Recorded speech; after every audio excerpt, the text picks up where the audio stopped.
taping us.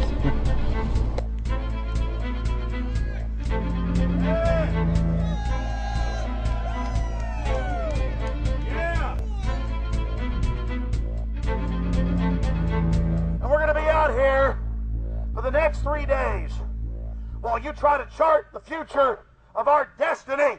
We're taking our destiny back. You're not our gods or our masters. We witnessed at least 7 convoys of armed Secret Service entering the Westfield's Marriott, and internal sources confirmed that both candidates did attend at least one meeting inside the conference. While the Bilderberg Group was 100% successful in 2008 at keeping their name out of the mainstream media, they did not fare as well when it came to the exploding independent press. During the entire 2-day event, anti-New World Order protesters and alternative media encircled the hotel. You are being exposed everywhere! From David Rockefeller, from John Edwards, from Bill Clinton. Your game of secrecy is over! You're gonna pay! Get him! It's up close! You piece of filth! You piece of trash! This is Bernanke, man! Bernanke, you're going down!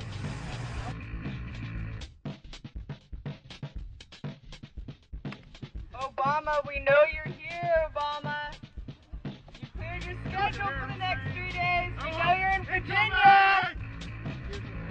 Arch criminals! New World Order scum! We are not your slave scum! Brave Americans came from all over the United States and bullhorned the main conference hall at close range as the global power brokers schemed inside. You are criminals! You control the central bank, you control the currency, and you're turning our beautiful country and world into a nightmare! The global elite are desperate to keep their organizational meetings a secret. They are keenly aware that if the population discovers that policy is being developed covertly by powerful special interest, the people will revolt. It is our duty to expose these criminals.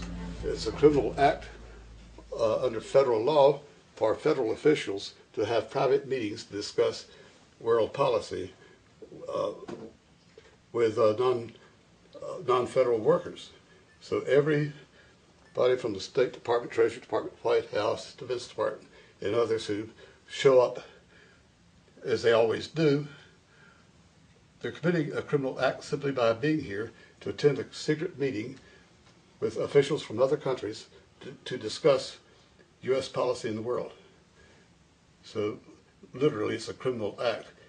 And every newspaper, every broadcaster has a patriotic duty to expose these scum and the evil they project. The election primaries served as a great diversion, while the true future course of the nation was being set behind closed doors. You've got, obviously, the Bilderberger Group, founded by the former Nazi Prince Bernhard of Holland.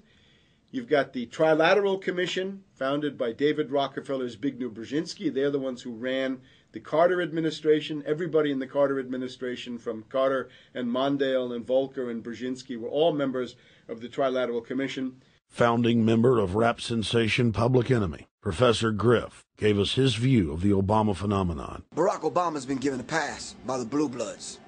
He's been given the okay by certain secret societies for them to let him in. I truly believe imperialism and fascism needs a facelift. And that facelift is going to have to be black. And the reason why I believe that, simply because I think they're trying to go into Africa. Well, they're already in Africa. But they want to totally control all the natural minerals that they're going to need to carry themselves into the 21st, 22nd, and 23rd centuries. You follow me? So I think they have to go through a phase of galvanizing the masses of dark-skinned people that truly believe that change needs to come, but the change that they're talking about is not necessarily change for the better as far as the masses of the people. It's probably a better change for them. It's not going to change for us, the little man on the totem pole. And no one looks at the agenda. As long as he positions himself right, have the right tie on, have the right smile, repeats the slogans over and over and drives it home, the average American is just going to swallow it hook, line, and sinker. And we don't even know what the agenda is. Writing in his 1964 book With No Apologies, Senator Barry Goldwater said, "The Trilateral Commission is intended to be the vehicle for multinational consolidation of the commercial and banking interest by seizing control of the political government of the United States. The Trilateral Commission represents a skillful, coordinated effort to seize control and consolidate the four centers of power: political, monetary, intellectual, and ecclesiastical. What the Trilateral Commission intends is to create a worldwide economic power superior to the political governments of the nation-states involved. As managers and creators of the system, they will rule the future." Bilderberg issues executive decisions and prime directives to its subdirectorates for implementation. The Trilateral Commission takes the Bilderberg Group agenda and executes it through regional roundtable groups throughout Europe, Asia, and the Americas. The Council on Foreign Relations serves as the managing roundtable group in the United States sector. The Council on Foreign Relations has dominated every administration since the days of FDR. The way in which they make policy and rule is that they are a polycentric oligarchical system. You have to be a finance oligarch. Remember, this is not a society ruled by generals, not by priests, not by bureaucrats, not by demagogues, none of those, but by bankers. Bankers rule, and the bankers set up these institutions. They set up things modeled on the Royal Institute for International Affairs, Chatham House, and the Milner Round Table of the period right after the Boer War, so even before World War I. You had the British setting up these round tables, institutes with publications and conferences, and this is how they make policy. Upon Obama's inauguration, members of the Bilderberg Group, Trilateral Commission, and CFR flooded into every position of power in the executive branch, replacing Trilateral Commission and CFR members who previously filled the positions during the Bush administration. When you look at the U.S. ruling class, you'd have to say that they're a really pathetic bunch of failures and bunglers. They are a miserable excuse for a ruling class. And that's one of the big problems we have, is you go from Clinton to Bush to Obama. What stays the same is the ruling elite that gives these puppets the orders that they act on. And these orders are wrong-headed, let's say, to say the least. They're basically bankrupt. They're going to lead to the collapse of this civilization. What they're doing is using the existence of the United States as a formerly powerful nation state to act out their Wall Street fantasies of world domination and maintaining their capital structures and maintaining their system of looting. And this can't be done. So the basic question is, they've hijacked our country and you got to take it back from them.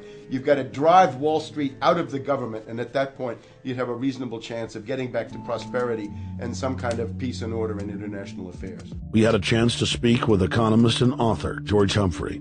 They have created a power elite, and we're not talking about the millionaire down the street. You can't even be a member of their club unless you're a multi-billionaire.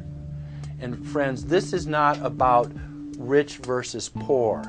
This is about a very, very small handful of the worst criminal element on this planet, manipulating and destroying the good people of this nation and of this world. About this Obama with change. Look at the people he's put in to mastermind the economic recovery. Larry Summers. I love it. Every time they talk about Larry Summers, he's always brilliant. He's another brilliant one. He's the one that helped dismantle the Glass-Steagall Act, the banking act that was put in place in the 1930s, so the banks couldn't become the banksters that they become. In the 1990s, you had the beginning of the derivatives bubble, thanks to people like Alan Greenspan, Rubin, Summers, a lot of the people who are now back in the Obama administration. And the derivatives, I think, are the centerpiece of this entire problem